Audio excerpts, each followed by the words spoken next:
Muy buenas tardes. En nombre de la Comisión Económica para América Latina y el Caribe, me complace darles la más cordial bienvenida a esta breve pero significativa inauguración de la Semana Regional del Agua 2025 en Santiago de Chile. Este es realmente un encuentro inédito que se celebra aquí en la sede de la CEPAL en un formato híbrido y marca un hito clave realmente en nuestra región al reunir a altas autoridades, representantes técnicos, comunidades, sector privado y organismos internacionales en un espacio de convergencias y sinergias por el agua. Como saben, esta semana se organiza de forma conjunta con la Conferencia de Directores Iberoamericanos del Agua, la CODIA, el Gobierno de Chile a través de su Dirección de Fronteras y Límites, así como la Dirección General de Aguas y con el apoyo del Secretariado de la Convención del Agua de Naciones Unidas. Agradecemos profundamente la confianza de nuestros socios y la presencia de todos ustedes el día de hoy, lo cual hace que este evento se transforme realmente en una oportunidad única para fortalecer capacidades, para alinear nuestras agendas regionales y dar seguimiento a los compromisos que hemos asumido, ¿no?, en la Agenda Regional de Acción por el Agua, pero los que se van gestando también en las diferentes reuniones que tendrán lugar esta semana. Sin más, tengo el honor de dar ahora la palabra para aperturar esta inauguración a nuestras autoridades. En primer lugar, invito al señor Rodrigo Sangüesa, quien preside la Dirección General de Aguas de Chile. Adelante, por favor. Buenas tardes a todas y a todos. Muchas gracias por estar presente acá. Agradecer a los dueños de casa de CEPAL que nos han recibido en este encuentro que tiene que ver con una realidad que estamos viendo en todo nuestro territorio. Los problemas del recurso hídrico están asociados justamente a cuestiones asociadas a la pobreza de nuestros países, también a su riqueza ciertamente, y en un diálogo que nos llama y que nos empuja ciertamente a construir colaborativamente con los países que somos parte de esta región, que compartimos las cuencas, hablamos aquí de temas transfronterizos, y esta semana justamente reúne a los países que son parte de la CODIA, y hemos también querido aprovechar con CEPAL nuestros diálogos por el agua, ¿cierto? En una semana que nos parece propicia, ciertamente, para avanzar en seguridad hídrica para nuestra gente, seguridad hídrica para nuestra sociedad. Sin duda, desde la DGA estamos convencidos que este es el camino a seguir, la cooperación colaborativa, mirando vías de financiamiento, levantamientos de información, compartimentando aquellos datos que nacen desde el mundo público, pero también desde el mundo privado, y que nos permitan hacer una gestión correcta del recurso agua. Miro a la gente del PHI y de la UNESCO, también socios muy colaboradores en esta tarea, y qué más, muy contento de estar acá. Esta es una instancia que no se va a repetir, creo, muy pronto, y nada, muchas gracias.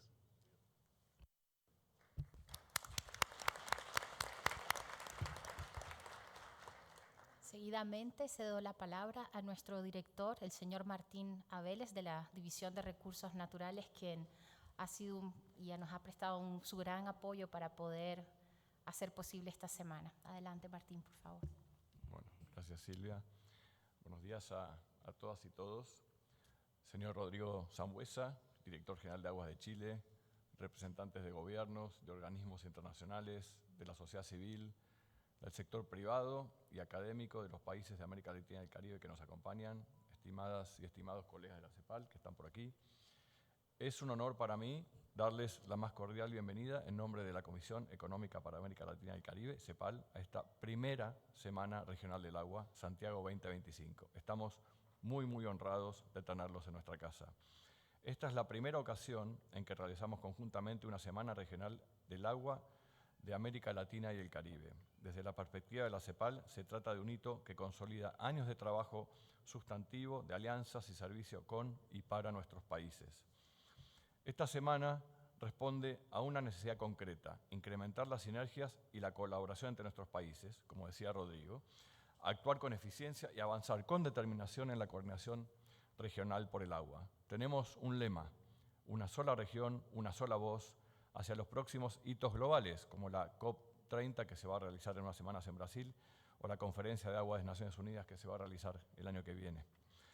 La CEPAL lidera esta iniciativa con una visión multiactor, intersectorial e inclusiva, en conjunto, como dijo Silvia, con la Dirección Nacional de Fronteras y Límites del Estado y la Dirección General de Agua del Ministerio de Obras Públicas de Chile, con la Secretaría Técnica de la Conferencia de Direcciones y Autoridades Iberoamericanas del Agua, CODIA.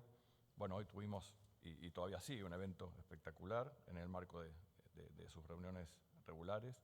El valioso apoyo de múltiples organismos del sistema de Naciones Unidas, así como los organismos de cooperación internacional, la Banca de Desarrollo, las redes técnicas y sociales de la región.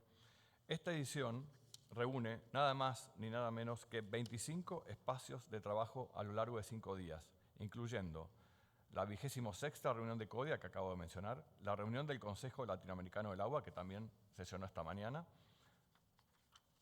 el Seminario de Aguas Transfronterizas de DIFROL, CEPE y CEPAL, que tendrá lugar en estos días, la conmemoración del Día Interamericano del Agua, liderado por AIDIS y CEPAL, que tendrá lugar ahora mismo, los 5º Diálogos Regionales de Agua de la CEPAL, así como varias sesiones técnicas en materias hídricas prioritarias, como son la economía circular, el impulso a la inversión, tarificación, gobernanza, derechos humanos, género y soluciones basadas en la naturaleza. El foco de esta semana no es solo analizar, sino impulsar acciones concretas y compromisos voluntarios. Invitamos, en ese sentido, a cada representante, institución y participante a sumar su voz, su experiencia, su compromiso. Esta semana constituye también un encuentro conjunto para visibilizar las soluciones de la región, desde las reformas tarifarias, que se mencionaron mucho, con inclusión social, y los escalamientos de pilotos de economía circular en saneamiento, hasta el financiamiento climático para agua y agricultura y la cooperación transfronteriza que promueve la paz y la sostenibilidad. Queremos aprovechar la oportunidad para destacar el rol del Grupo Regional de Expertos en Recursos Hídricos, que nos acompaña desde hace años, consolidado como red clave de cooperación técnico-política. Su participación ha sido vital para enriquecer y fortalecer las deliberaciones que ya hemos tenido y que tendremos esta semana. Estimados y estimadas colegas, esta semana constituye una plataforma de despegue para los desafíos que debemos enfrentar, que incluyen la actualización de la Agenda Regional de Acción por el Agua, el trabajo interagencial de Naciones Unidas por el ODS 6 y el posicionamiento conjunto de América Latina y el Caribe en la agenda y la escena global en materia de agua. Sean todas y todos bienvenidos a esta semana que busca dejar huella, y ojalá así sea. Que sea un espacio de encuentro, de aprendizaje, compromiso y transformación, no solo para las y los expertos y representantes de países aquí presentes, sino también para nuestros pueblos y territorios. Muchas gracias.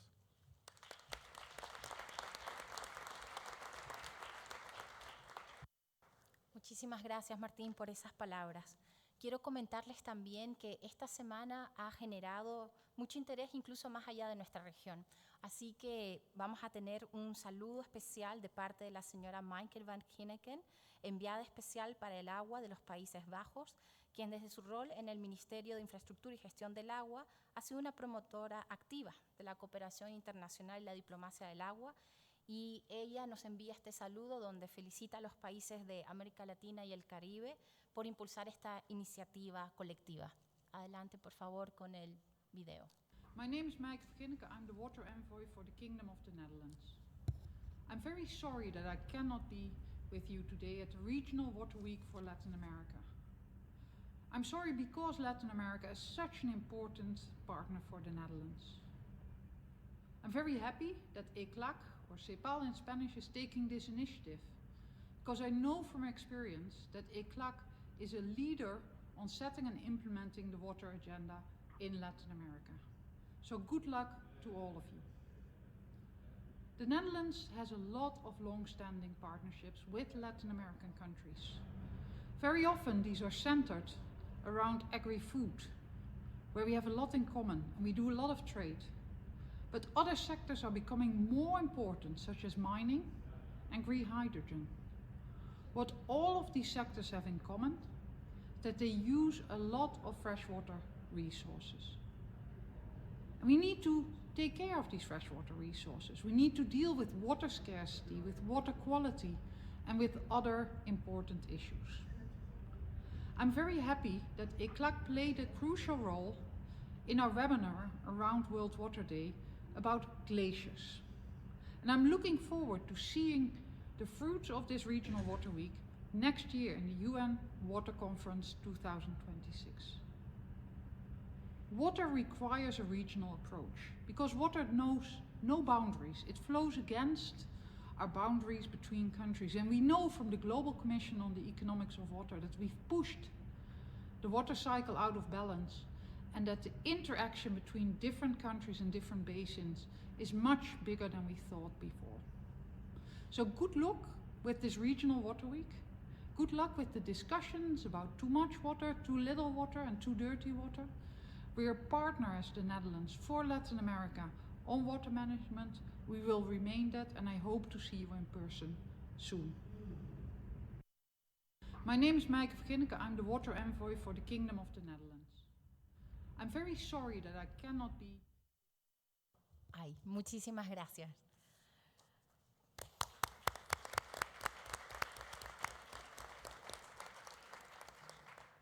Bueno, con esto vamos a finalizar oficialmente esta breve inauguración, como ya les prometía.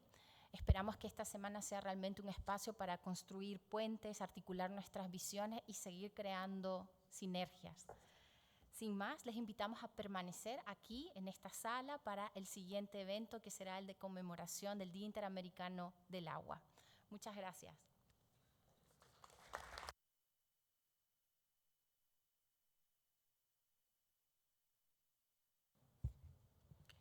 Muy buenas tardes. Damos inicio entonces a la conmemoración del Día Interamericano del Agua.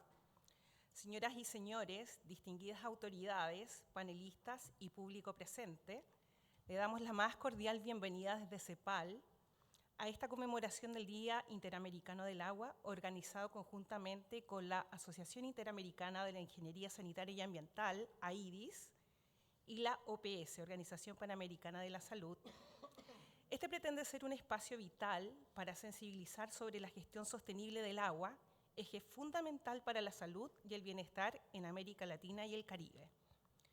Damos la bienvenida y damos la palabra al señor Rolando Chami, presidente de AIDIS. Adelante, Rolando.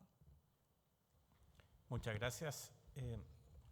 Mis primeras palabras para saludarlos a todos y agradecer también a CEPAL el permitir celebrar en conjunto este Día Interamericano del Agua.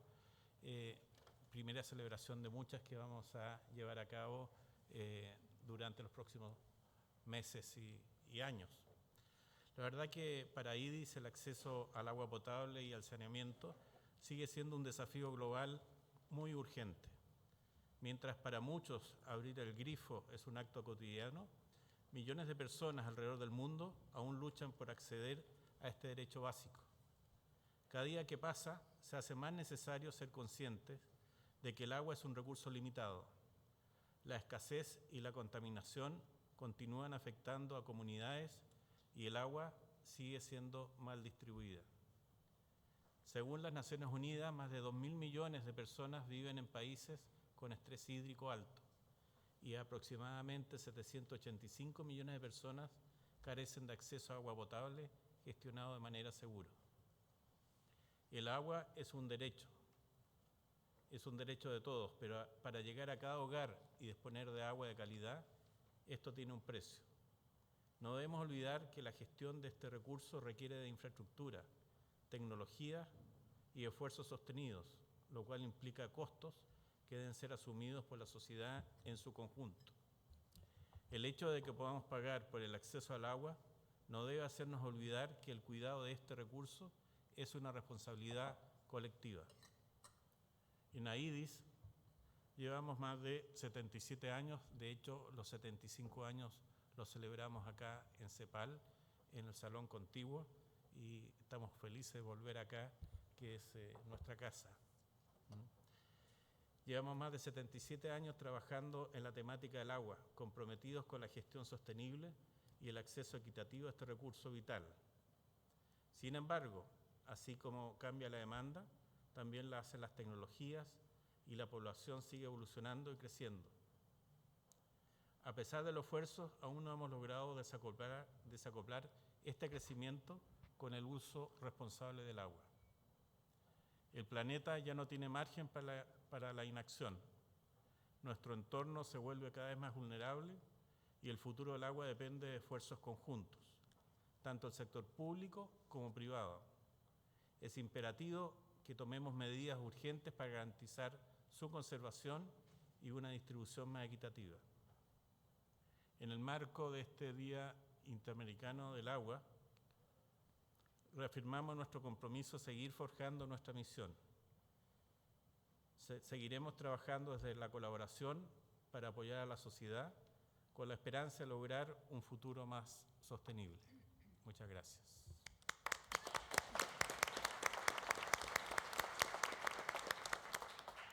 Ahora damos paso a la señora Rayén Quiroga, jefa de la...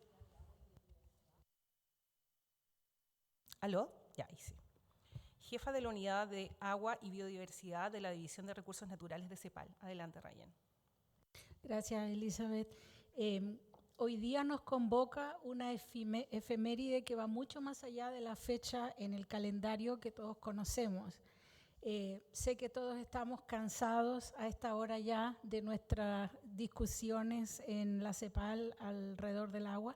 Sin embargo, este Día Interamericano del Agua es para la región de América Latina y el Caribe un llamado urgente y una oportunidad renovada para reflexionar, proponer y, sobre todo, para actuar. Desde la CEPAL hemos impulsado esta conmemoración con profundo compromiso junto a AIDIS y la OPS y muchas otras instituciones que hoy aquí nos acompañan, con un objetivo claro, que es posicionar la gestión sostenible del agua como un derecho humano y el eje del bienestar colectivo, la salud pública y la resiliencia climática. El agua en nuestra región está en el centro de todas las transiciones que queremos y necesitamos impulsar, aquellas que son económica, social, climática y territorial. Pero aún persisten, como ya comentó quien me antecedió, grandes brechas en el acceso, en la asequibilidad, en la calidad y en la sostenibilidad en que usamos este recurso, lo que afecta de manera muy desproporcionada a quienes viven en zonas rurales, periurbanas o forman parte de comunidades indígenas, afrodescendientes y vulneradas. En este contexto, promover acciones y políticas para realizar efectivamente el derecho humano al agua y al saneamiento como principio rector de las políticas públicas y de la cooperación internacional no es solo una demanda ética, sino que es una condición estructural para el desarrollo sostenible que impulsamos desde la CEPAL. En nuestra institución trabajamos, como todos saben, desde hace décadas impulsando esta visión transformadora desde múltiples frentes, mediante el fortalecimiento de capacidades institucionales y de gobernanza en los países de la región, promoviendo inversiones sostenibles en infraestructura hídrica, particularmente en agua potable, saneamiento y su tratamiento con criterios de economía circular, incorporando el enfoque del agua como bien esencial y no meramente como un recurso económico transable en los mercados, y fomentando la cooperación intergubernamental e intersectorial, como lo muestra la consolidación del Grupo Regional de Expertos en Recursos Hídricos y esta misma primera Semana Regional del Agua que estamos inaugurando. Esta tarde, además, tendremos la presentación del nuevo perfil hídrico regional que se aloja en CEPALSTAT, un instrumento elaborado en nuestra División de Recursos Naturales que busca visibilizar con datos robustos las brechas y desafíos que enfrentaremos en materia de acceso, asequibilidad, eficiencia y sostenibilidad en la región. Mediante las voces que estamos escuchando, provenientes de la salud, del sector privado, de la sociedad civil, las juventudes, las mujeres y los pueblos indígenas, ciertamente buscamos abrir un diálogo que sea tan técnico como humano, tan propositivo como provocador. Queremos, por tanto, que esta conmemoración no se quede en un diagnóstico, sino que contribuya efectivamente a perfilar una voz regional más fuerte y articulada hacia los grandes hitos de la agenda hídrica internacional, a saber, la COP30 en Brasil, la Conferencia del Agua de la ONU en el año 2026 y todas las instancias donde América Latina y el Caribe debe hacerse escuchar. Les agradecemos nuevamente su activa participación y su compromiso, y que esta conmemoración sea también un punto de partida para nuevas alianzas, nuevas ideas y nuevas soluciones compartidas. Muchas gracias.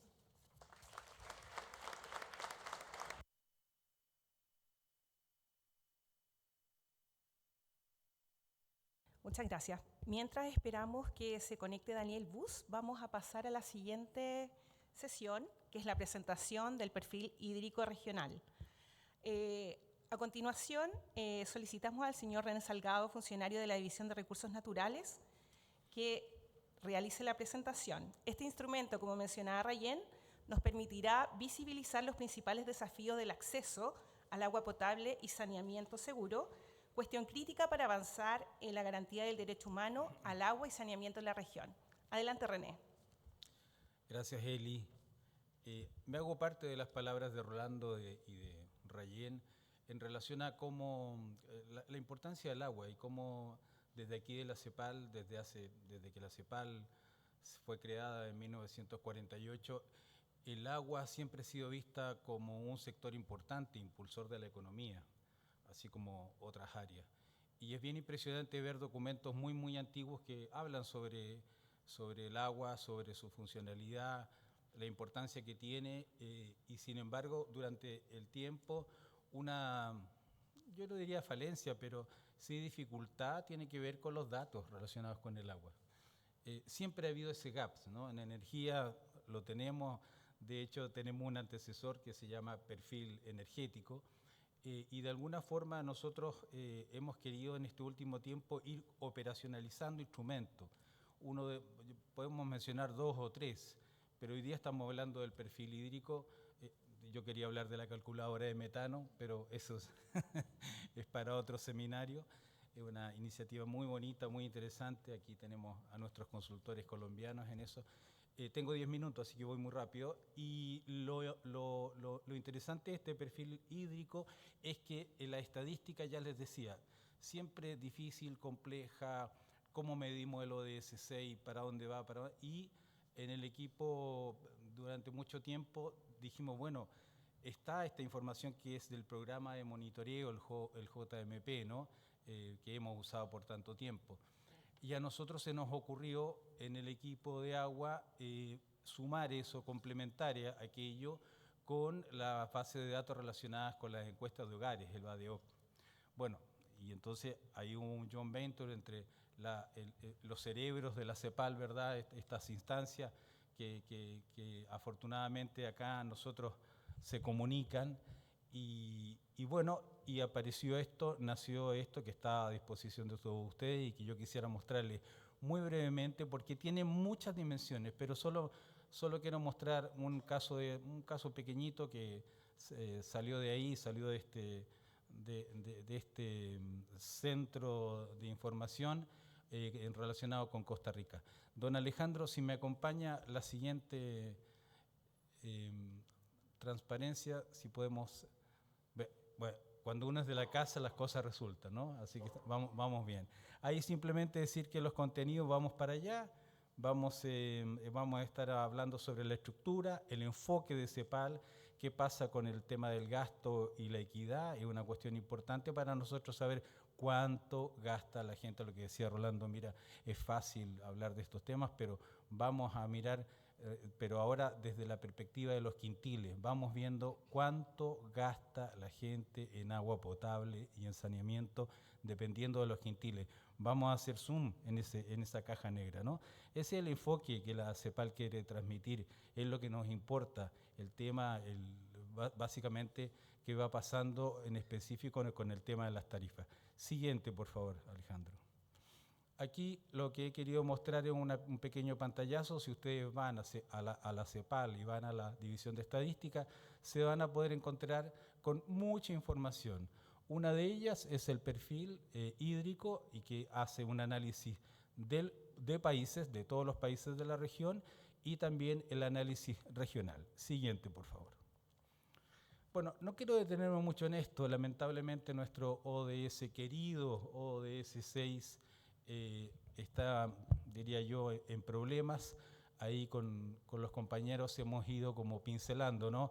¿Cuál de esos están en amarillo, en rojo? El verde, obviamente, el que se está alcanzando, y los otros, los que están en rojo en general, son los que están más complejos, que tienen que ver precisamente con el acceso, con el saneamiento y los temas que a nosotros nos dificultan.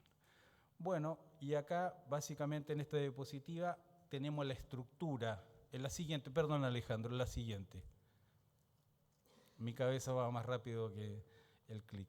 Y en esta diapositiva que vemos aquí podemos ver la estructura del perfil hídrico, la nacional y la regional. Es importante decirles que hay análisis por país y análisis de la región y de la subregión. Y aquí, como podemos ver, que hay en la primera hay una definición que tiene que ver con el acceso adecuado, es decir, donde medimos ahí los indicadores 6.1, 6.2, los más importantes, y luego vemos el siguiente criterio, que es acceso gestionado sin riesgo, que se relaciona con las metas también, pero que se vincula claramente con que este acceso sea seguro y sostenible en el tiempo. Ustedes saben esto, ¿no? Que hay gente que efectivamente en la estadística muchas veces el agua está, pero pasan 6 meses y ya la canilla comunitaria ya no existe. O aquellas personas que dicen, sí, yo tengo agua, pero no nos menciona en la encuesta de hogares, por ejemplo, que tiene que recorrer 200 metros para poder conseguir el agua potable. Son cuestiones que este perfil ha ido afinando interesantemente. Y ahora ahí me quiero detener con el tema del gasto, que es una cuestión importante porque es donde nosotros estamos poniendo ahí el ojo. Queremos mirar eso porque gracias a la encuesta de hogares hemos podido medir la asequibilidad y la equidad. Y esto es importante porque está desagregado por quintiles. Ustedes saben, una cosa es acceder al agua y otro muy distinto es la accesibilidad y la asequibilidad. Son palabras complejas y difíciles de pronunciar, pero son dos distintas. O sea, tengo el agua potable, pero ¿soy capaz de pagarla? ¿O cuánto tengo que pagar de mi sueldo mensual para poder acceder al agua potable y al saneamiento? Son cuestiones que el perfil aborda. Y entonces ahí, bueno, ahí finalmente está la mirada en la cuestión que tiene que ver con los desafíos del agua potable y si es posible que los hogares paguen esta agua. Vamos a la siguiente, don Alejandro. Acá entonces vemos que están la estructura nacional y regional que tiene que ver con el acceso adecuado. Ahí podemos apreciar, esto lo voy a pasar más rápido, tiene que ver con el acceso adecuado, el acceso gestionado sin riesgo, porque quiero llevarlos al análisis posterior. La siguiente, aquí tiene que ver con la cuestión del gasto, y ahí tenemos como en los últimos años disponibles, lo pueden ver en el perfil, la participación del gasto de agua potable y saneamiento en el total por hogares, por país y por quintil. Es decir, si uno se mete en esa caja, efectivamente podemos efectivamente hacer política pública desde la perspectiva de los datos, se hacen cuestiones bien interesantes a partir de ahí. Y luego los quería llevar al tema de la calidad y la eficiencia, que no es poca, y vemos cómo ahí hay una gestión integrada de los recursos hídricos.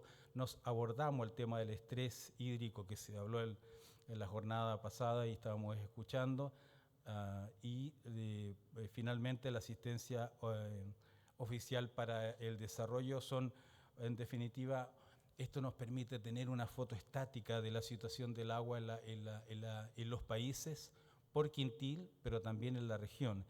Y aquí es donde hay una cuestión interesante porque podemos hacer benchmarking entre los países. Siempre es odioso cuando hacemos comparaciones. Acá nosotros no las hacemos, pero sí podemos dar los elementos para que estas cuestiones puedan ser miradas, remiradas y, por supuesto, lo que tanto necesitamos en la cuestión comparativa. La siguiente, por favor. Y acá está claro qué es lo que aporta la CEPAL con todo esto, hacia dónde vamos con este instrumento, con este ejercicio. Básicamente lo que queremos mirar es el enfoque distributivo, es decir, desagregamos el gasto de hogares por quintiles y por área rural y por área urbana. Y eso nos permite identificar hay una evidencia de regresividad, ¿no? Que tiene que ver que cómo los hogares más pobres pagan en proporción mucho más que los hogares ricos. Y en esa perspectiva es que traducimos este valor, damos este informe para que las políticas públicas que se relacionan con tarifas, con subsidios focalizados y con las reglas que tienen que ver con aportar con los más vulnerables puedan desarrollarse. La siguiente, aquí vemos un ejemplo regional.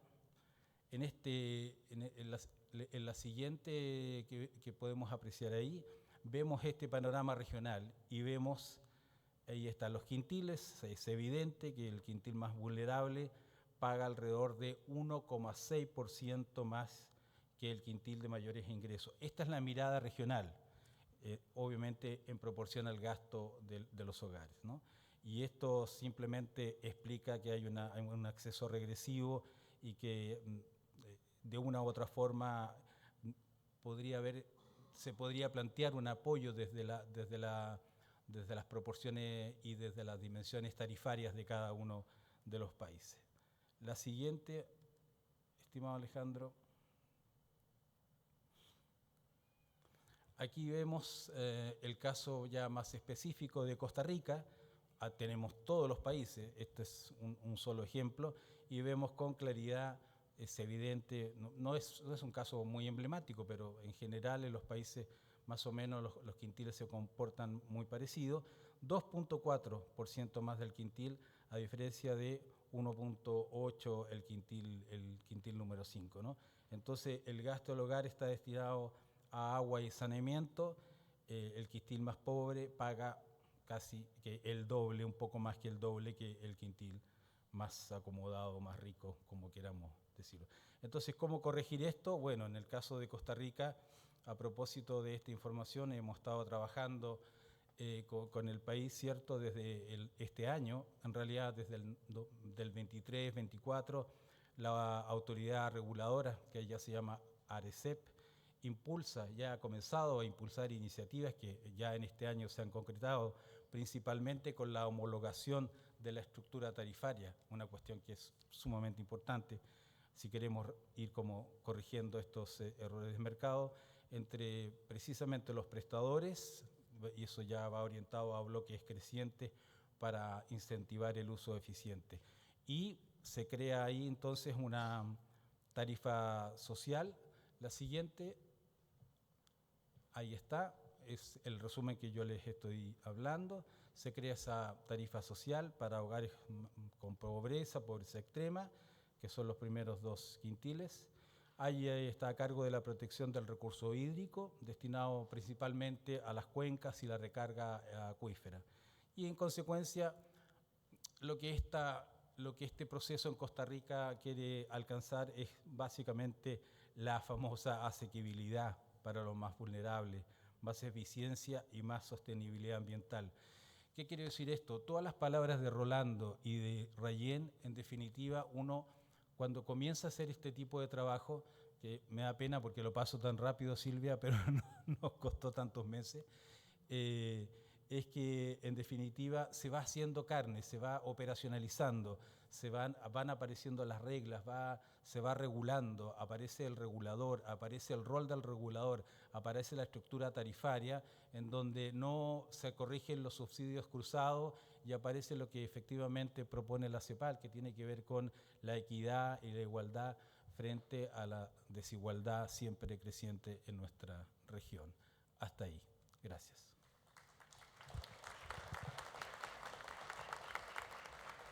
Muchas gracias, René. Estuve a punto de tocar la chicharra. Ok, me cuentan de que está Daniel Bus ya conectado online. Daniel es jefe del cambio climático y determinantes ambientales para la salud de la OPS. Bienvenido, Daniel.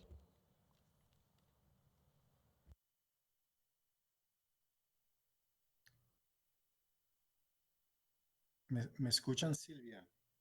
Ahí sí. ¿Me escuchan bien? ¿Aló? ¿Un poco bajo? Hola, hola. ¿Me escuchan, Por ahí Silvia? sí, ahí estamos. ¿Ahora? Gracias. Perfecto, gracias. No, muy amables. Disculpas por no poder estar con ustedes. Sería un gusto. Seguro que en la próxima, Silvia, próximos diálogos vamos a estar juntos en persona. No, muchas gracias también a Rolando, muchas gracias a los colegas de la AIDIS, también por esta conmemoración del Día Interamericano del Agua, ¿no? Que les hago recordar que desde el 1992, ¿no? Venimos trabajando con AIDIS casi siempre es la primera semana de octubre, en tener este tema de agua, saneamiento, higiene, en ese esfuerzo conjunto por el Día Interamericano del Agua. Pero me alegra más que todo, ¿no? Poder estar no solo con AIDIS y con la CEPAL, pero también con varios otros socios nuestros estratégicos de la OPS en la región de las Américas, como el BID, la CAF, la GIZ, COSUDE y tantos otros socios que nos apoyan a brindar nuestro apoyo técnico y operativo en los países de las Américas. Les comento de manera muy rápida, Silvia, algunos puntos, ¿no? de lo que nos mueve y lo que nos hace ir adelante, ¿no? Junto con ustedes, junto con los socios y junto con los países de las Américas. Sobre todo porque a cada año alrededor de 50,000 personas, ¿no? Este es un número que sabemos que está subdimensionado, pero alrededor de 50,000 personas en las Américas fallecen debido a la exposición a servicios de agua, saneamiento y higiene inadecuados. Y además, un número que ni conseguimos tener de manera sistemática, la recompilación de información, de niños que sufren con diarreas, de personas que dejan de ir a trabajar porque se enferman con mala calidad del agua, y además de falta de saneamiento y también de higiene, servicios de higiene adecuados. Lo que genera también, sobre todo en niños, ¿no? Una desnutrición proteico-energética, lo que hace con que varios tengan problemas de crecimiento y de cognición. Así que eso es un tema de salud, claro que ustedes saben o sí. Lo que venimos trabajando ahí es para tratar, ¿no? de reducir este número brutal que ya hemos visto, que algunos colegas han presentado, ¿no? de 132 millones de personas que carecen de servicios de agua gestionado de manera segura y 323 millones de personas que no disponen de sistemas de saneamiento seguro, ¿no? Esos son datos de 2024 recién. Nuestros JMP junto con UNICEF y otros sistemas, ¿no? nos han apuntado a estos números muy preocupantes, ¿no? Sobre todo porque nos faltan, 4 años, voy a decir, o 5, así siendo bien flexible para el cumplimiento de los ODS, y René recién lo mencionó, la necesidad de acelerar la implementación de recursos y de entregas en esos sistemas para poder cumplir hasta mismo con el básico de los ODS. Pero además yo quiero llamar la atención también que un 7,6 millones de personas en las Américas no tienen otra opción sino de practicar defecación al aire libre. Y esas son las poblaciones en mayor situación de vulnerabilidad. Son los más pobres, los que menos tienen acceso, y en general es un conjunto muy perverso, ¿no? de faltas, porque también esas personas en general son las afectadas por la mala calidad del aire, son las que no tienen servicios de salud eficientes, no tienen acceso a niveles de ingreso ni de educación altos. Así que la OPS ha puesto como una de las prioridades, nuestro director, es de eliminar la defecación al aire libre en las Américas. Lo que nosotros hemos visto es una reducción de eso, ¿no? Fueron como 3,5 millones de personas desde la última evaluación que hicimos. La última que tenemos es del 2023. Y en un par de meses vamos a tener una otra evaluación quizás un poco más actual. Pero lo que nos muestra es una importancia de un trabajo conjunto entre todas esas entidades que yo les mencioné y también de los países para eliminar de una vez la defecación al aire libre en la región de las Américas. Otro desafío, pero otro logro también que estamos tratando de avanzar como PS, pero también con los países y con otros socios, es en crear planes de seguridad del agua y saneamiento resilientes al clima. Nosotros hemos impulsado, junto con varios socios, a estos planes ahora a 23 países. Ya terminamos 293 planes que están siendo implementados y nosotros tenemos maneras de monitorear el avance de la implementación de esos planes. Y eso ya beneficia a 85 millones de personas en las Américas. Así que de nuevo quiero hacer aquí una convocatoria, ¿no?, a todos que están acá para que nos ayuden con eso y podamos de una vez hacer más de esas entregas, tener más de esos planes, pero sobre todo tener más implementación de esos planes, porque lo que vemos es que hicimos un estudio en 17 países donde menos de 1% del Producto Interno Bruto de los países están vinculados a agua, saneamiento y higiene, lo que sigue siendo una falta de inversiones importantes. René y ¿no?, estos perfiles de país de la CEPAL también nos muestran esta realidad.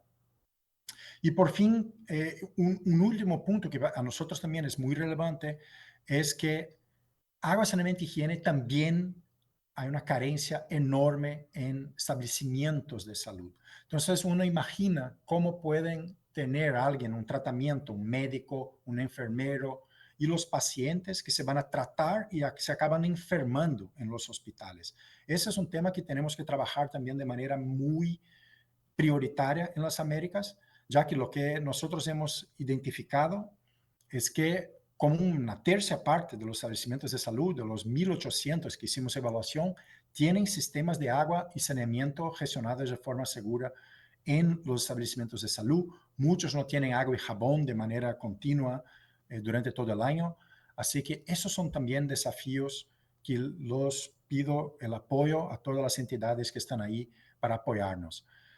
Silvia, yo sé que los desafíos son enormes, pero también cuenten con las ganas de la Organización Panamericana de la Salud. Yo estoy basado en Washington, pero siempre circulando por las Américas y con mucho gusto seguimos apoyando a la CEPAL, seguimos apoyando a nuestros colegas de AIDIS, que recién firmamos un nuevo marco de acuerdo de 3 años, 2025, empezando a final de este año hasta el 2028, y vamos a seguir trabajando de manera conjunta. Así que muchísimas gracias por la oportunidad de todos ustedes y felicitaciones en la celebración de este Día Interamericano del Agua. Gracias, Silvia, y gracias, colegas.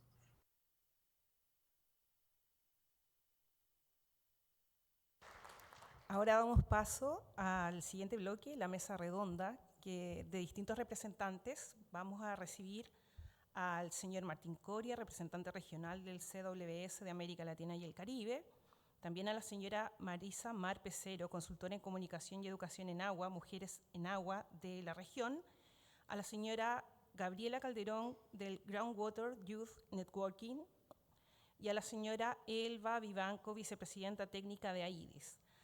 Y también a Ernesto Fernández, director de la Oficina de Montevideo del Programa Hidrológico Intergubernamental PHI para América Latina y el Caribe. La pregunta para todos, para que cada uno responda según el sector que representa, es: ¿cuáles son las principales razones por las que el derecho humano al agua aún no se garantiza plenamente en la región? ¿Qué vacíos persisten desde la perspectiva de su sector y qué propuestas concretas pueden impulsar un camino de soluciones prácticas hacia su cumplimiento? Tenemos el tiempo súper restringido, así es que 5 a 6 minutos máximo. Muchas gracias. Vamos a partir con Martín Coria. Adelante.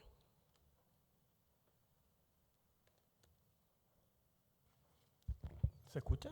Gracias. Buenas tardes. Buenas tardes y gracias. Permítanme comenzar con una breve presentación y encuadre institucional para comprender el ángulo desde el que intentaré responder las 3 preguntas que se nos hacen. CWS es una organización de cooperación internacional ecuménica que apoya respuestas locales a emergencias, los derechos de personas migrantes y refugiadas y acciones en favor del desarrollo sostenible. Nuestro apoyo es a través de financiamiento, asesoría técnica, solidaridad e incidencia. Somos una organización generalista o multi-issue que trabaja desde un enfoque de promoción y protección de los derechos humanos. WASH es uno de los sectores de los proyectos rurales que generalmente apoyamos y que incluyen otros componentes como género, protección, adaptación al cambio climático. En América Latina, los programas que priorizamos se encuentran en asentamientos dispersos y comunidades de última milla en las regiones semiáridas. Por ejemplo, el Gran Chaco sudamericano, el Corredor Seco de Centroamérica, el noroeste de Haití y el noroeste de Brasil. En muchas de estas comunidades, sin acceso a servicios centralizados de agua, saneamiento y higiene, la cosecha de agua de lluvia o SCAL es una de las intervenciones viables y probadas para expandir el acceso al agua, tanto para el uso en el hogar como para la producción. En el periodo 2025 al 27, nuestra prioridad institucional es promover diálogos y alianzas locales y regionales para escalar la inversión en cosecha de agua de lluvia en asentamientos rurales dispersos en regiones semiáridas. Inversiones no solo en obras de SCAL, sino también en producción de conocimiento y fortalecimiento de capacidades de todos los actores.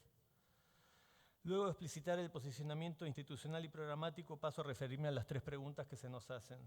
Sobre las primeras de cuáles son las razones por las que el derecho humano al agua no se garantiza plenamente en la región, y sabiendo que el resto de los panelistas van a aportar también, yo quería centrarme en el problema que obstaculiza la garantización de todos los derechos humanos en la región, que tiene que ver con la calidad democrática de muchos de nuestros países y sobre todo la polarización política y la baja calidad del diálogo político, que impide acuerdos prácticos entre oficialismos y oposiciones en los temas más básicos, como por ejemplo la universalización del acceso al agua.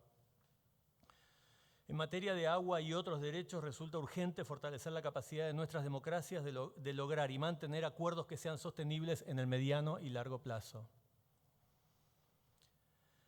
Sobre la segunda pregunta de los vacíos que persisten de la perspectiva del sector, quiero enfocarme en SCAL, en cosecha de agua de lluvia, y señalar que según nuestra experiencia, los vacíos que impiden el escalamiento de SCAL en el rural disperso, semiárido, varían de país en país y son diferentes, pero incluyen desde la demanda potencial de SCAL, que es invisible o no calculada, la débil conexión entre actores SCAL, Estado, sociedad civil, donantes, especialistas, marcos legales y regulatorios insuficientes, déficit de representación, especialmente de mujeres y juventudes rurales, y cuellos de botella logísticos.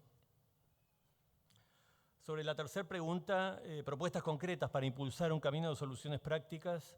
Como mencioné al comienzo, nuestra prioridad para el trienio es promover diálogos y alianzas locales para escalar la inversión en cosecha de agua de lluvia en zonas rurales dispersas y comunidades de última milla. Inversiones en obras de SCAL, en producción de conocimiento y fortalecimiento de capacidad de los actores. El mes pasado, junto a Plataformas Semiáridos de América Latina y Global Water Partnership Centroamérica y Sudamérica, organizamos el webinar de 2 días Cosechando Agua, Cuidamos la Vida, aprendizajes, avances y oportunidades, con casi 100 participantes de 14 países de la región. Los panelistas incluyeron desde mujeres y jóvenes rurales, usuarios de SCAL, hasta representantes de los gobiernos de Brasil, El Salvador y la Ciudad de México. Este primer encuentro nos confirmó que la amplia y diversa comunidad latinoamericana de SCAL puede y desea estar más y mejor conectada para compartir capacidades e incidir en conjunto. Se puede escalar SCAL en armonía y complementando otras soluciones apropiadas al contexto local. SCAL no es simplemente un techo conectado a un reservorio de agua, se trata fundamentalmente de un proceso y una tecnología social. Y cuarto, se debe favorecer una integración más intencional de SCAL con objetivos de nutrición, seguridad alimentaria y salud integral. Este webinario organizado junto a WGP y Plataformas Semiáridos es solo un ejemplo de acciones que esperamos continuar y expandir desde lo local hasta lo regional. Para cerrar, quisiera recordarnos que donantes y financiadores tenemos un rol y responsabilidad importantes en el escalamiento de la cosecha de agua de lluvia como contribución a alcanzar la promesa del ODS 6 en los territorios semiáridos. Me refiero a organismos que financian desde unas pocas unidades hasta centenares y hasta miles de sistemas de cosecha de agua de lluvia. Los donantes podemos contribuir a un escalamiento inteligente y responsable de Escal en las zonas que más lo necesitan, favoreciendo el diseño participativo de políticas públicas y programas nacionales y subnacionales de escalamiento de Escal, valorando las experiencias y buenas prácticas comunitarias, muchas de ellas sistematizadas con rigor técnico. Los donantes debemos rendir cuentas del Escal que financiamos también. Debemos favorecer espacios y momentos de evaluación que sean culturalmente apropiados, libres de burocratismo y atentos a los desequilibrios de poder que existen entre donantes, organismos ejecutores y las comunidades. Es todo. Muchas gracias, felicitaciones a CEPAL y nos deseo una gran semana juntos. Gracias. Muchas gracias, Martín. Ahora damos paso a la señora Marisa Mar. Adelante, Marisa.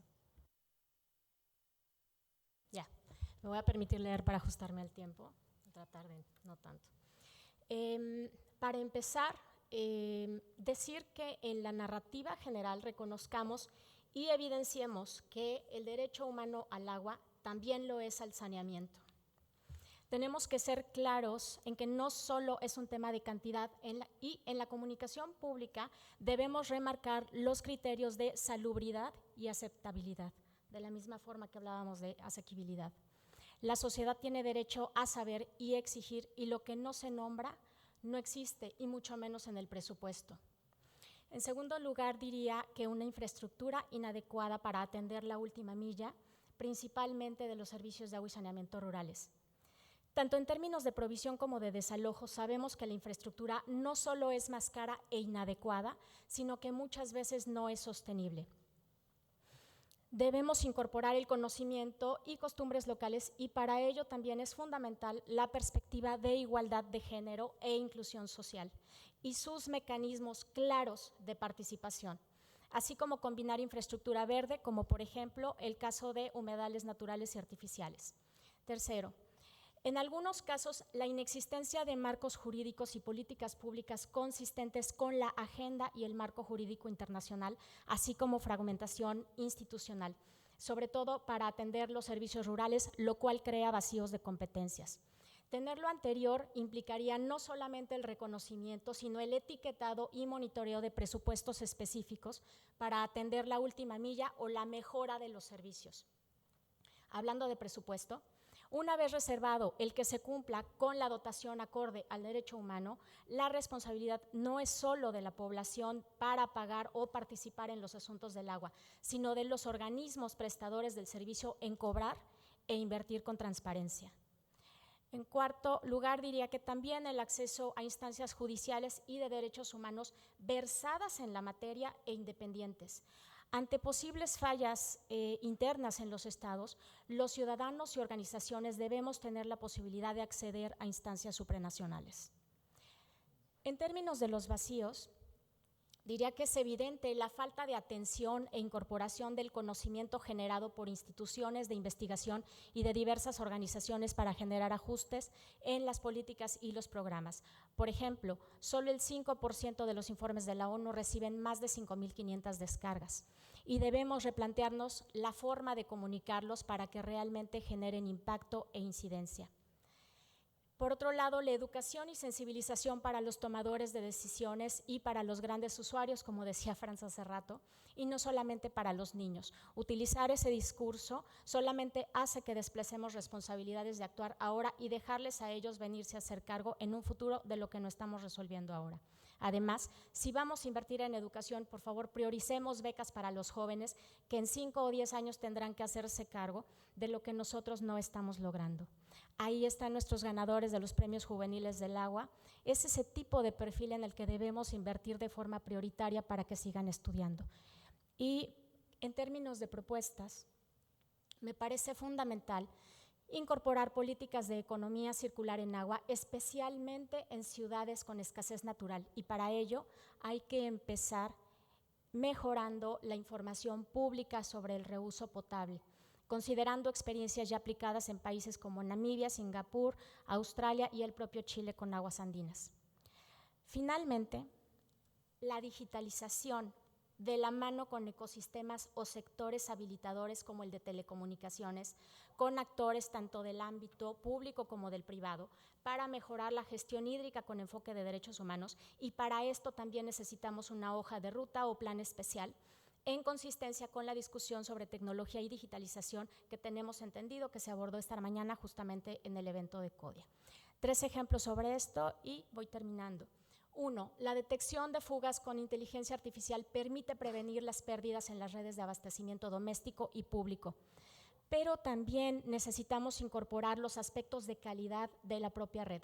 Un caso interesante es el caso proyecto Dime H2O en Mérida, Yucatán, con el que los ciudadanos pueden recibir alertas de riesgos al mismo tiempo que los tomadores de decisiones.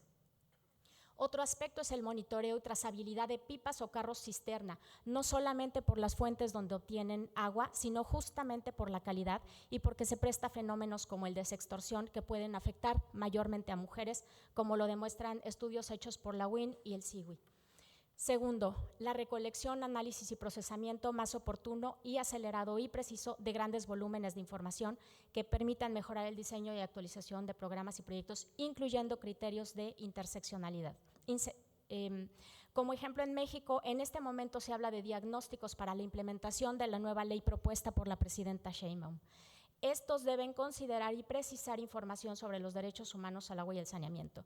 Los indicadores que tenemos no tienen información completamente desagregada a nivel local o de género y además se requiere información complementaria, incluyendo la de tipo cualitativo. Termino.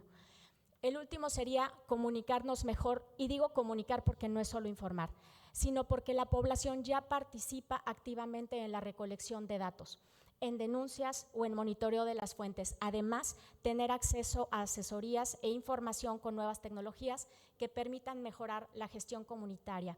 Un ejemplo es el programa Toma Segura de la Fundación Gonzalo Río Arronte en México, que corrobora la recepción de agua confiable en el grifo para 13 millones de mexicanos en 8 ciudades y municipios como León, Naucalpan, Monterrey o Saltillo. Muchas gracias por su atención. Muchas gracias. Continuamos con la señora Gabriela Calderón. Adelante, Gabriela. Ahí va. Muchas gracias a CEPAL por la invitación para formar parte de esta distinguida mesa redonda. Muchas gracias, Elizabeth, por la presentación, integrantes de esta mesa y a quienes nos acompañan tanto aquí como de manera virtual. Bueno, creo que hay varias razones por las cuales no se garantiza el derecho humano al agua y al saneamiento en nuestra región, que es la región más desigual del planeta, como mencionaba René recién, y por lo tanto sigue habiendo fuertes desigualdades en el acceso al agua, especialmente en zonas rurales, periurbanas y en las comunidades más vulnerables.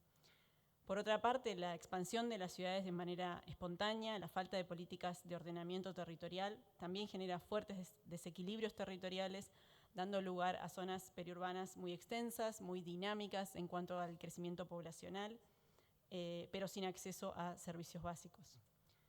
Entonces nos encontramos, por ejemplo, con escuelas periurbanas o rurales sin acceso al agua potable, al saneamiento, y comunidades enteras que dependen de fuentes inseguras. También existe una fragmentación en el enfoque hídrico, y el agua subterránea sigue siendo invisible. En las políticas públicas, aquello que no se nombra también es invisible, así que es importante también incorporar el agua subterránea en estos debates, en estos espacios de alto nivel. Bueno, a veces no se considera la contaminación o la sobreexplotación de los acuíferos. A esto se le suma algo que también mencionaba el compañero Martín, la falta de continuidad en las políticas públicas, la falta de financiamiento, la dificultad para acceder a la información. Es un poco injusto estar diciendo esto en la CEPAL, pero a nivel local muchas veces tenemos mucha dificultad como investigadores e investigadoras para acceder a la información, a nivel local estoy hablando. La escasez de espacios de participación por parte del Estado. Muchas veces las comunidades son las que se organizan y reclaman por la extensión de las redes y las soluciones provisorias, y bueno, pero no existen esos espacios o no hay una escucha del otro lado. Y quiero destacar algo importante, en la mayoría de estos casos son las docentes, las directoras de las escuelas, las trabajadoras sociales, mayormente mujeres, quienes están liderando estos reclamos. Bueno, por último, es imposible ignorar la crisis climática, que por supuesto agrava estos factores. Sequías y eventos extremos hacen cada vez más urgente transitar hacia modelos de gestión más resilientes, equitativos y sostenibles. Respecto al sector de juventud, quiero destacar la gran cantidad de agrupaciones de jóvenes por el agua organizadas a nivel mundial, no solamente en América Latina y el Caribe. En junio de este año en París, en el marco de los 50 años del programa hidrológico de UNESCO, logramos acordar una estrategia de la juventud sobre el agua, donde primero identificamos algunos de estos vacíos que hace alusión a la pregunta. El escaso apoyo económico e institucional para fomentar y visibilizar iniciativas lideradas por jóvenes, incluyendo estos proyectos de carácter científico o tecnológico, pero también acciones participativas de base comunitaria que integran el conocimiento local, las importantes brechas profesionales, el desconocimiento de las diversas posibilidades de inserción profesional en el sector hídrico, el acceso insuficiente a redes profesionales, las limitadas oportunidades para fortalecer sus competencias. Y por último, no menos importante, la subrepresentación de la juventud en estos procesos de gestión y gobernanza del agua, en todos los niveles. Nuestra participación suele ser simbólica, sin una integración significativa en el diseño, la implementación, la evaluación de las políticas. Estos desafíos se agravan aún más para jóvenes del sur global y las comunidades vulnerables, quienes enfrentan barreras aún mayores para participar en estos procesos de toma de decisiones.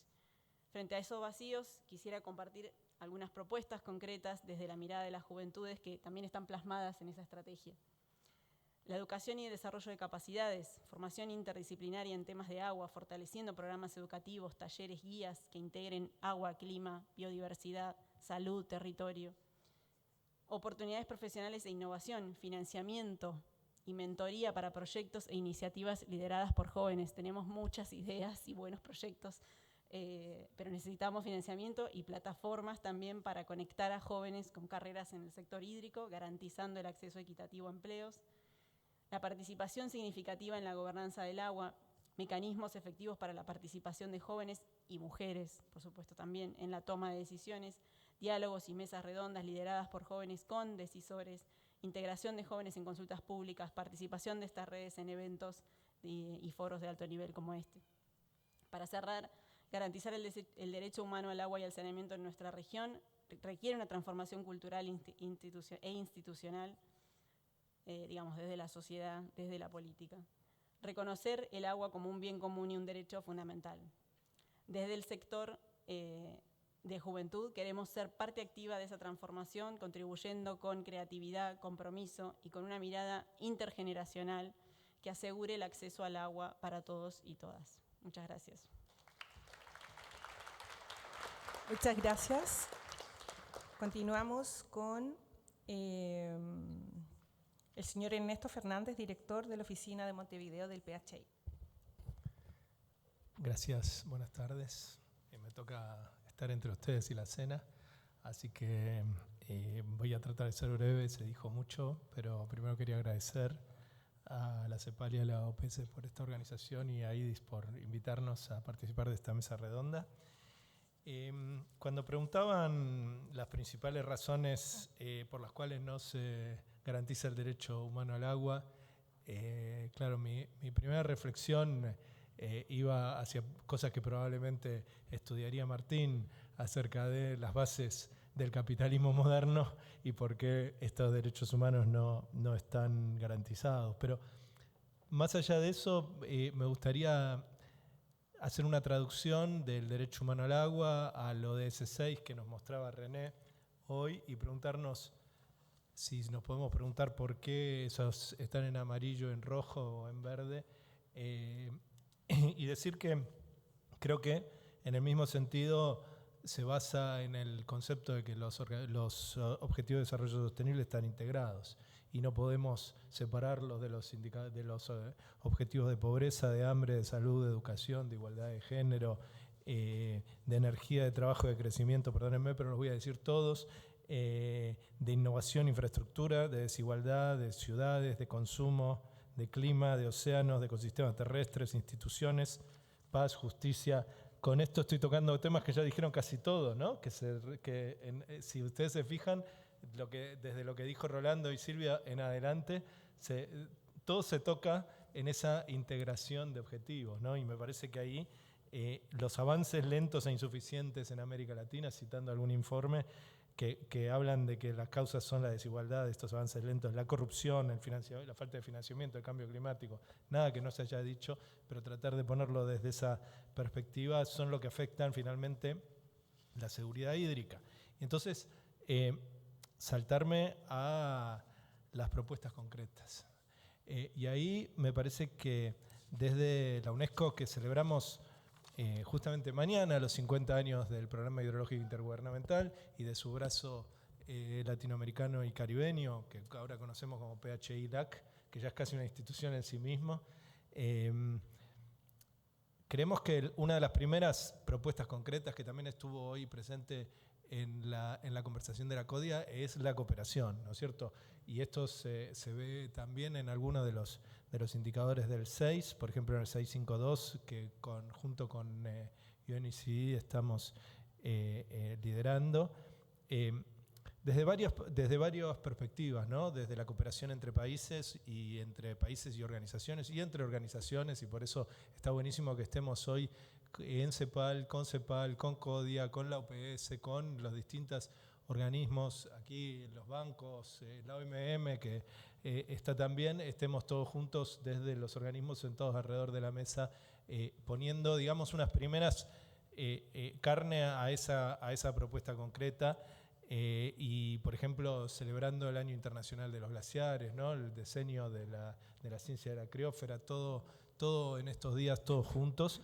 Y el otro aspecto de esta cooperación, que es la diplomacia hídrica, ¿no? La diplomacia del agua, la diplomacia que digamos, busca abordar los problemas, por un lado los problemas creados por el agua, si se quiere, pero también que busca una solución con el agua a los problemas. Esa ida y vuelta de la diplomacia hídrica, que lo vemos, por ejemplo, en el monitoreo y la gestión del acuífero guaraní, que acabamos de terminar en UNESCO Montevideo, un proyecto muy interesante de 4 países sobre la gestión y el plan estratégico de gestión del acuífero guaraní.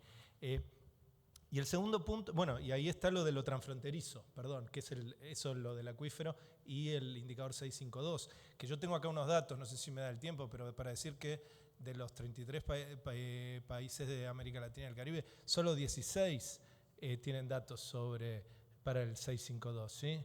Entonces, y después si les doy los datos es otra cosa, pero ya solamente la mitad tienen datos, ¿no? Pero entonces tampoco, no solamente tenemos que hacer sistemas tenemos que fortalecer la capacidad de los países de producir los datos, ¿no? Tenemos a la vez usarlos y a la vez nos vemos obligados a la vez a usar datos y a la vez esos datos no existen, ¿no? Y cómo generar conocimiento a partir de ello, que mi punto 2 es el conocimiento, ¿no? El conocimiento como esos indicadores para mejorar la calidad de las políticas públicas. René lo decía, tal vez en ese sentido, pero también para la solución de problemas en territorio, en diálogo con otros conocimientos, ¿no? Con los conocimientos locales, con los conocimientos indígenas. El diálogo de conocimiento, el conocimiento y el diálogo de conocimiento para la toma de decisiones en esta materia me parece fundamental y es uno de los puntos clave. Ahí también el acuífero guaraní, el tema de resiliencia en el Caribe, ¿no es cierto? Ya voy terminando, Elizabeth, disculpa, pensé que era el gato el que decía cuando se terminaba el tiempo, cuando hacía miau, pensé que era el que nos marcaba el tiempo. El tema de educación, Marisa también lo mencionó, el de educación a lo largo de toda la vida. Ay, tenía razón, y esa educación de formación de profesionales, pero también de técnicos, ¿no? La vez pasada estábamos en el Chaco paraguayo, donde se habían instalado con otras agencias colegas del sistema bombas de agua, y ni bien se descomponían, no había nadie que las pudiera arreglar, ¿no es cierto? Entonces la inversión era completamente perdida, porque no solo no tenemos profesionales, no tenemos suficientes técnicos. Tenemos que pensar en Tíbet, tenemos que pensar en la comunicación pública, que todo esto, para el cuarto punto, que es el de la cultura, ¿no? De una cultura del agua, que tenemos que pensar una cultura diferente para el agua, una cultura que incluya la conversación sobre el uso del agua, el cuidar el agua, pero que también, otro de los aspectos que se discutía esta mañana, sobre los aranceles, discutirlo lo tenemos que discutir no solamente como una cuestión económica, sino también como una cuestión cultural. Y en eso la economía circular del agua, que lo aprendí hoy, lo del concepto de economía circular del agua, las aguas grises, la reutilización, todo eso tiene que ver no solamente con lo técnico, sino con lo cultural. Necesitamos una cultura que lo incorpore. Y los ejemplos de los países que mencionaba Marisa en ese sentido nos van allá. Y por último, decir que uno de los desafíos que enfrentamos en este sentido es el desafío de la inteligencia artificial. Se habló un poquito esta mañana.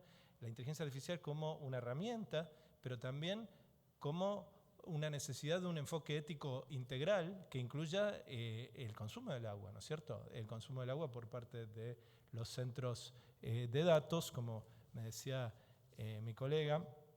Todo esto también en el marco de una ciencia abierta, ¿no? O en que todos estos datos, toda esta información, toda esta generación de información esté abierta a la sociedad, esté en un abierto diálogo con la sociedad. Perdón por tirar muchos temas en poquito tiempo, pero me parece que esa es la perspectiva que vemos desde la UNESCO. Eso es lo que desde el Programa Hidrológico Intergubernamental buscamos movilizar en la región. Gracias. Muchas gracias.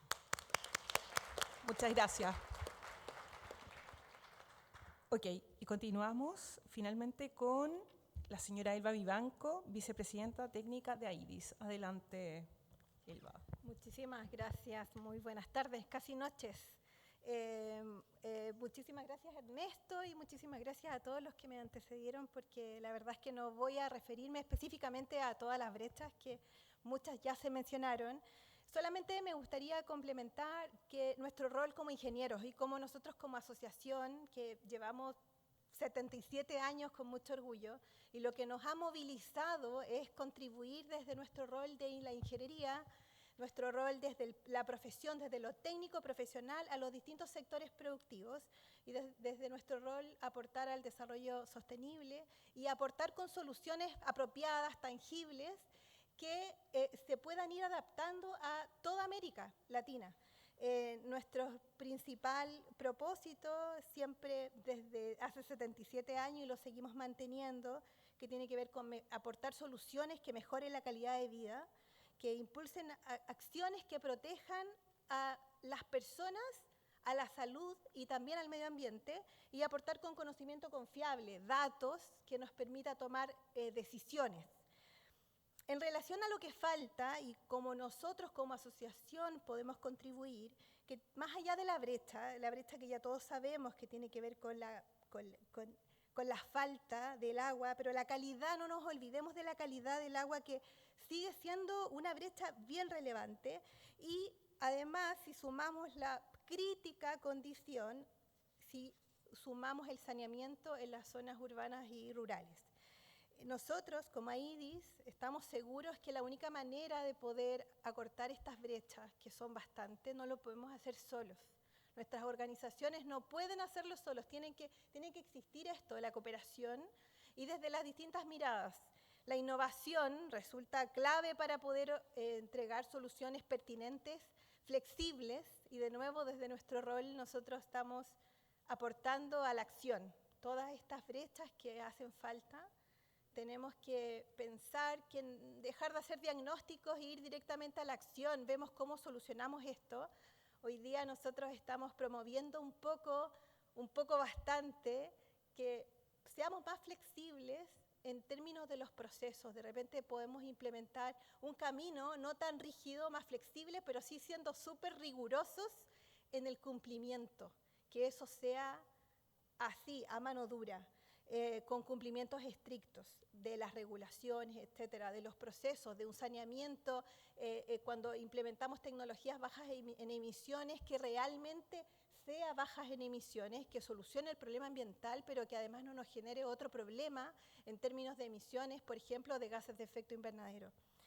En relación a lo que nosotros estamos enfocados hoy día, en aportar con capacidades, en promover instancias de alto nivel técnico profesional y que sean muy enfocadas y pertinentes a soluciones locales.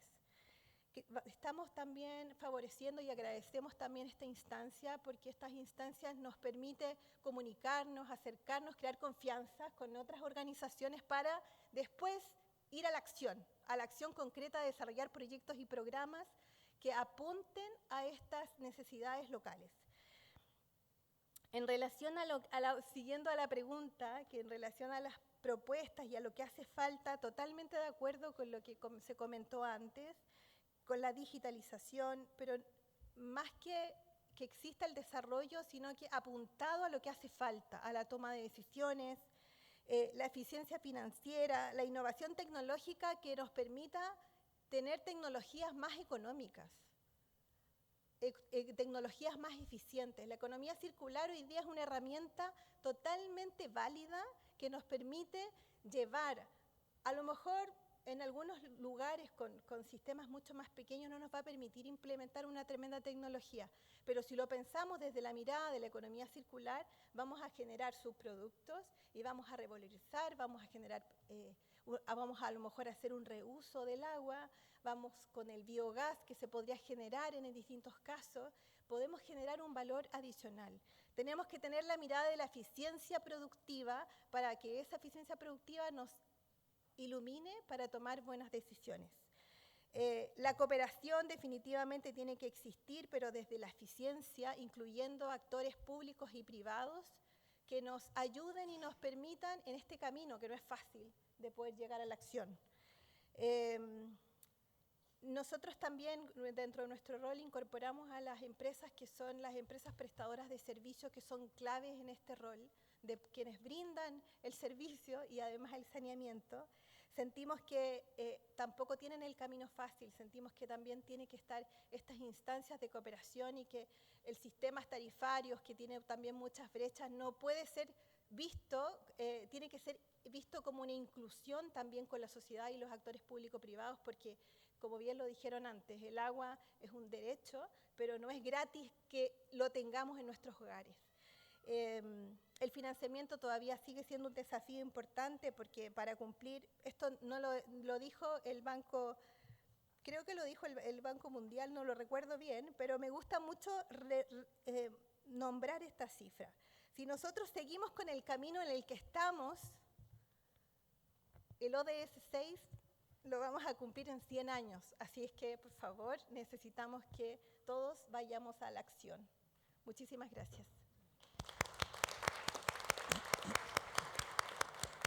Muchas gracias, Elba, y muchas gracias a todos los ponentes y todos quienes nos han acompañado el día de hoy. Con esto damos por terminado esta conmemoración y nos vemos mañana. Muchas gracias.